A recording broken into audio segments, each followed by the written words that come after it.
কিছু কিছু সুখে এত খুশি থাকে মিশে। হাই, আমি মনি। চোখের মনি না, আমার নামই মনি।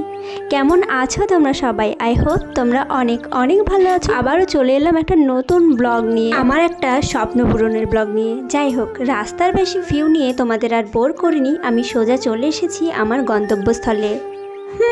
এটা ঠিক যে এমন একটা ব্লগ বানাবো ভেবেই রেখেছিলাম, এমন একটা ব্লগ তোমরা দেখতে পাবে সেটা আমি জানতাম, কিন্তু এটা যে এমনভাবে হঠাৎ করে হয়ে যাবে আমি তো ভাবিনি। আগের দিন আমি গাড়ি দেখে গিয়েছিলাম আর আজকে গাড়ি নিতে চলে এসেছি, আমার স্বপ্নের একটা গাড়ি। যাই হোক, তোমরা হয়তো ভাববে সামান্য একটা স্কুটি, তো এটা নিয়ে এত মাতামাতির কি আছে? তোমাদের কাছে হয়তো সামান্য মনে হতে পারে, কিন্তু এটা আমার কাছে অনেকটা দামি। যাই হোক, আর বেশি ভাট না বকে দেখো, ভিডিওটা দেখো, কেমন লাগলো অবশ্যই কমেন্টে জানিও। আর বলো তো কেমন হয়েছে আমার গাড়ি? আহা, তোমাদের তো বলাই হয়নি যে আমি কোনটা নিয়েছি। এই যে এইটাই আমার গাড়ি। গাড়িটা নেওয়ার অনেকগুলোই কারণ ছিল। প্রথমত আমার একটা ড্রিম ছিল বলতে পারো, ছোটোখাটো।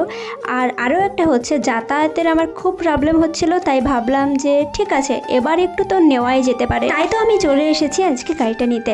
এই যে আমার সমস্ত কিছু কমপ্লিট, আমি এখন বসে আছি গাড়িটা রেডি করার জন্যই। যে গাড়িটা আমার রেডি হয়ে গেছে, তারপরে আমি একটু গাড়িটা দেখে নিলাম।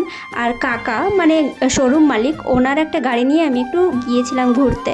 যাই হোক, কাকা এখানে বলছিলেন যে কি কি গাড়ি পাওয়া যায়, কেমন প্রাইসে পাওয়া যায়। আসলেই মানুষটা ভীষণ নরম আর খুব, আমার পার্সোনালি খুব ভালো হয়েছে। মেয়ের মতোই আমাকে আদর করেছে। আর ওনার মেয়েও আমার সাথেই পড়ে, আমাদের একই কলেজে। যাই হোক, এখান থেকে যদি কেউ গাড়ি নিতে চাও অবশ্যই আমাকে কমেন্টে জানিও। আর আমার গাড়িটা কেমন লাগলো সেটাও কিন্তু জানিও। তারপরে বাড়ি ফেরার পথে একটু মিষ্টি নিয়ে চলে এলাম বাড়ি। তো চলো, ব্লগটা এতটুকুই, আজকের মতো আসি, টাটা।